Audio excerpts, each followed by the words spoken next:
Welcome back to Real Takes, where we are all movie love all the time. I'm Ann Stott, and tonight we are starting off the way we start off now, which is by highlighting an organization that I think is important and deserves more community support. And tonight I want to talk about your public library.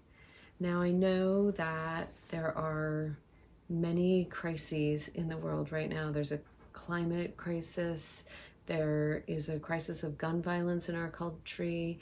There's a war in Ukraine. There are multiple refugee crises around the world, and all of these crises deserve our attention and support.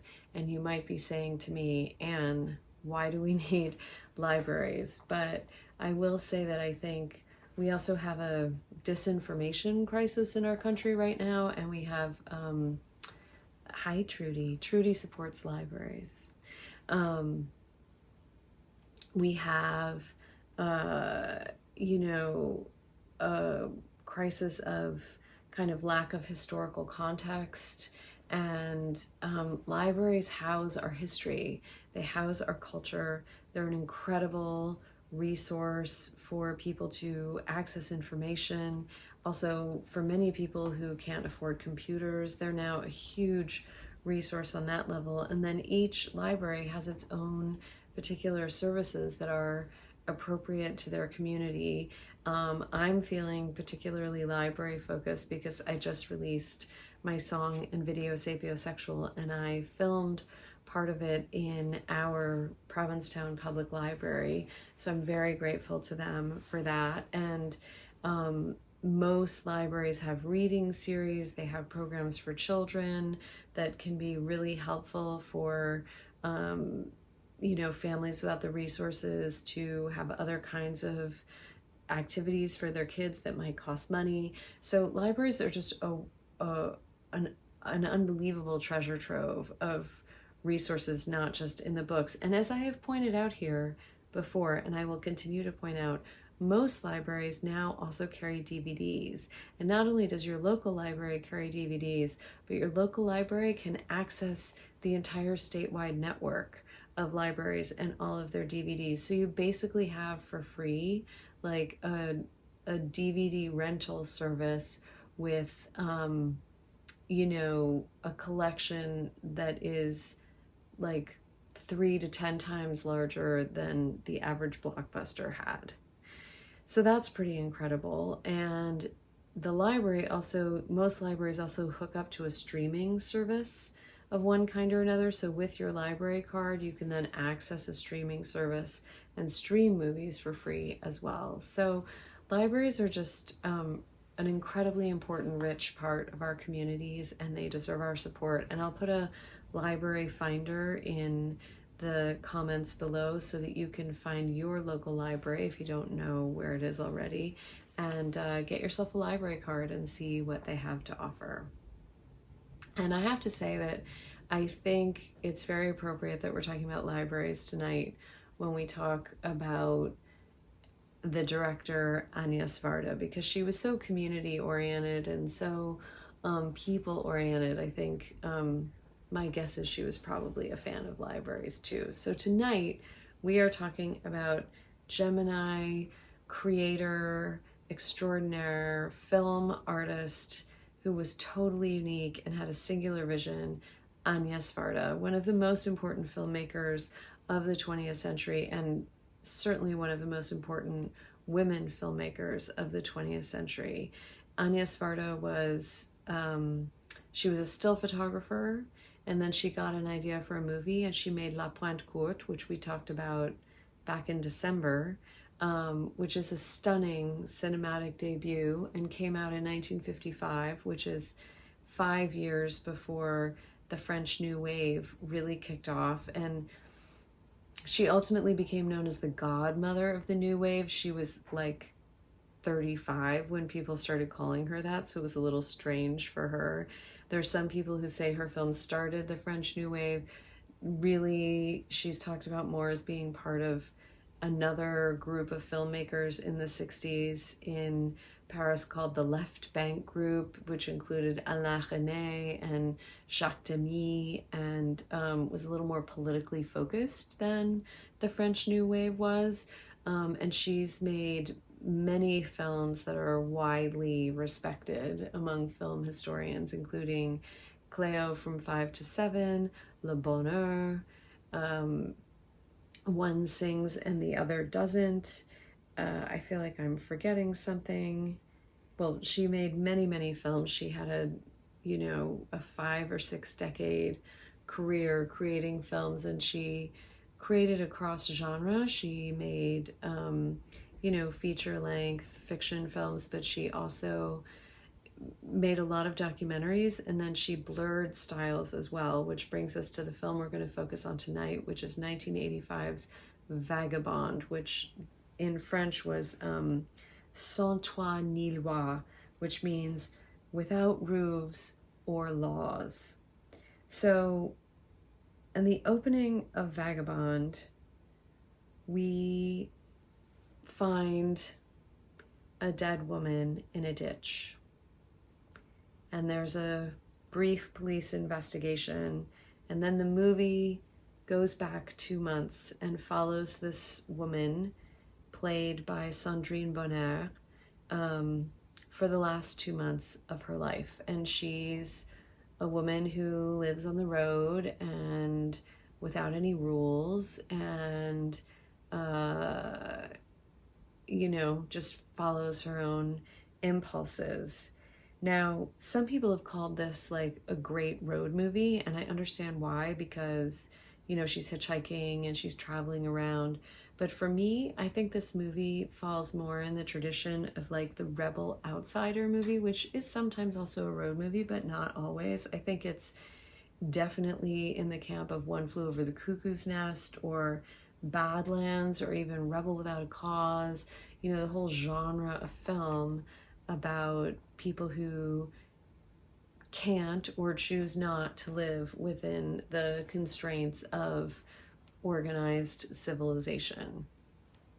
What makes this movie, there are many things that make this movie unique, but one of the first ones is that we're focused on a woman choosing to live outside the rules of society and the confines of society. And there aren't that many movies that take such a specific look at a woman making these choices. And she's a very specific character. So Agnes Varda had heard a story from a policeman at some point about finding a dead man in a ditch who had died from exposure to cold.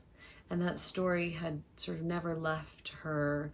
And ultimately she decided to write a movie, but make it about a woman who dies from exposure to cold in a ditch.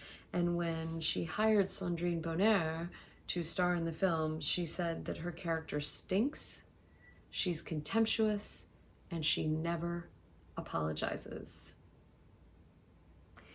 And there's no backstory in this film. We don't have any kind of, easy pop psychology summing up of why she has chosen to live this way. We just take her for who she is, and we follow her in her journey through the last few months of her life. And obviously we know from the beginning how it's going to end, although there are a lot of little chapters with sort of surprising interludes along the way. They go, but this movie is stylistically so complex, and Agnes Varda was a filmmaker with a singular, strong vision in everything she made. But I think part of what makes this movie so powerful is that it was really working with a bunch of different styles. So it is the rebel outsider movie. There is a road element to it. And then there's a documentary element to it. There were definitely actors. There was absolutely a script. But in her research for the film, Agnes Varda traveled around the area where she shot for months, and she hung out in train stations late at night and talked to the people who were sleeping there, and she picked up people on the road and talked to them. And in fact, the main character, Sandrine Bonnaire's character, is very much influenced by a woman that Agnes Varda got to know on the road, who does make a small appearance in the film. But Agnes Varda really likes casting real people, even in her narrative films, and she cast several real people in this film. And it's an interesting experience, because you can probably guess they're not actors, but they're so grounded in who they are. Agnes Varda was so right to bring them into the film, that they bring this kind of truth and heart to the movie that wouldn't be there even if she'd taken their characters and, you know, used their stories and had an actor play them. So there's a goat farmer who used to be a philosophy professor who decided to go back to the land, and he has an experience with our main character, and it's an opportunity to kind of really explore what it means to be living outside of society, and the layers, how many layers there are to live outside of society. And then there's a vineyard worker. He's a pruner. He prunes the vines, who helps out our main character for a while, and he was not an actor. And then there are other actors who play different characters in the film as well. But you really, even though the film is shot in a very specific visual style that is very much Agnes Varda's style, you also feel this kind of grounded realness to the film that is informed by the fact that she used these real people playing themselves in the movie, using their own names. But then another layer on top of that is that she's playing with time constantly. So another documentary element is that people sometimes talk to the camera and tell us about their experience of our main character. And sometimes they tell us what happened before we see it. Sometimes they talk to us after what happened about how they felt about it. There's a back and forth going on with time, and a playing with where we are as the audience in relation to the narrative. And sometimes we get clued into what's going to happen before it happens, and sometimes we have no idea what's going to happen, and then we are brought back up to speed. And so we're kind of having this real-time experience of where are we in the story and what's going to happen next. That's so smart and so perfectly executed, and again adds this kind of stylized documentary experience to the film. So the film is just working on so many layers that are so powerful. And then there are all these really long tracking shots, so where the camera's been put on a dolly and it moves in a steady direction. And, you know, Agnes Varda's talked about, you know, these tracking shots, you know, first of all, creating a sense of movement. And sometimes our main character moves into the frame and then out of the frame. Sometimes she's in the frame the whole time. Sometimes we're behind her. Sometimes we're ahead of her.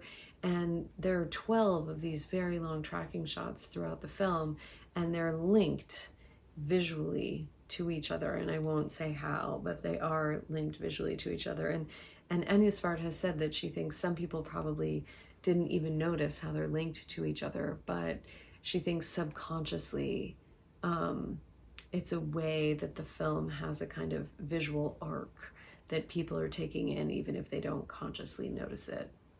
But I think the other thing that makes this film so powerful is this fundamental spirit in all of Agnes Varda's work, which is a spirit of compassion and generosity. And she just clearly loves people and is conveying that love, and she's treating this person that society treats with so much contempt and revulsion with total acceptance, total compassion, so much generosity. Her story is given all the space of the movie, and it doesn't mean that we're given a watered down version of what it is. This woman clearly smells. She's clearly contemptuous. She never apologizes. And the movie doesn't apologize for her, but it doesn't judge her either, which is a very tall order. And in fact, in one video made many years later, Agnes Varda's in a conversation with one of the other actresses in the film. And this actress says, you know, I do judge that character a little, not in a sort of puritanical, harsh way, but like she's not contributing to society. She's not giving anything back. She's not helping make society move forward. And she said to Agnes Varda, you know, don't you judge that? And Agnes Varda said, I'm just not very judgmental. Which is really true. She's just not judgmental. And so we get this kind of open-hearted, compassionate look at this person without any apology or any explanation, just an acceptance of who she is and a respect for her choices and her stories. And I have to say that I think, you know, obviously all women filmmakers have been overlooked in the history of film and have been sidelined and discriminated against, and, you know, their work has been ignored or misunderstood or whatever. So I think there are many ways that Agnes Varda's work has been overlooked. But I think one of the reasons, you know, apparently in France she's always been really appreciated, but in world cinema she hasn't been remembered more, is that we sort of equate,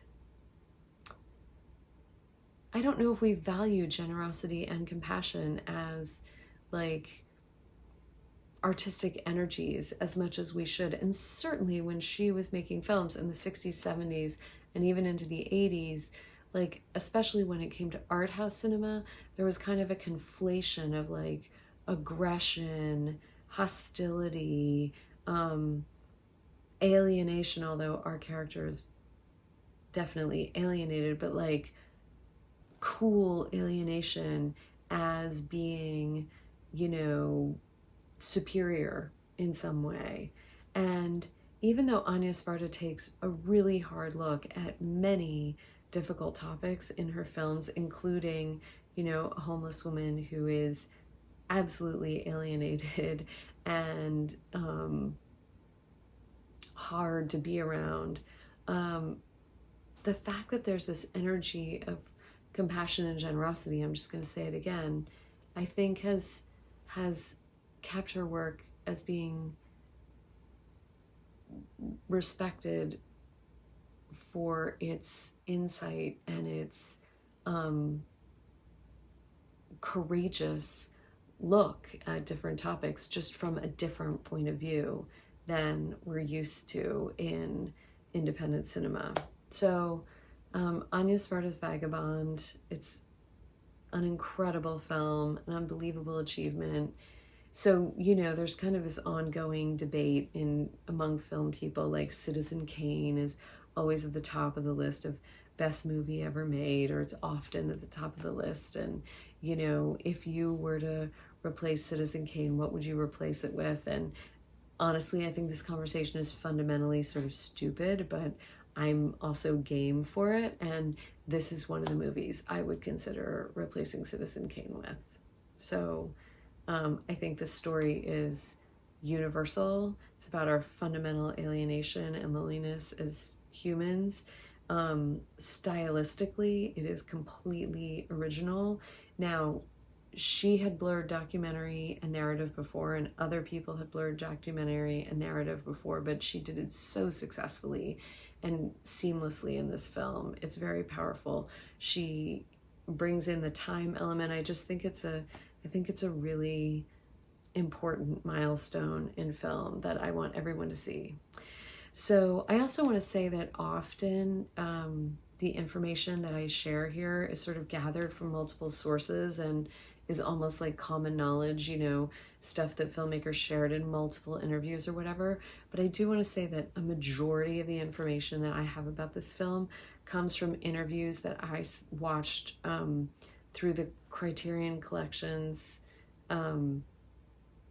you know, issues of these films and the supplements in those issues, which can also be accessed on the Criterion Channel. So just a big shout out to the Criterion Collection and the Criterion Channel for all they're doing to preserve independent cinema, and Agnes Varda's work in particular. And please watch Vagabond. Let me know what you think about it in the comments. Hit like or subscribe, and I will see you next Wednesday. Thanks for watching Real Takes. Hit the subscribe button below so the algorithms will tell you when new episodes are out. And if you want to support Real Takes, please visit my Patreon page where you can join at any tier from $2 to $100 per thing I make. The $15 tier is specifically about supporting Real Takes, and you'll get behind the scenes information and be thanked in future videos. See you next Wednesday.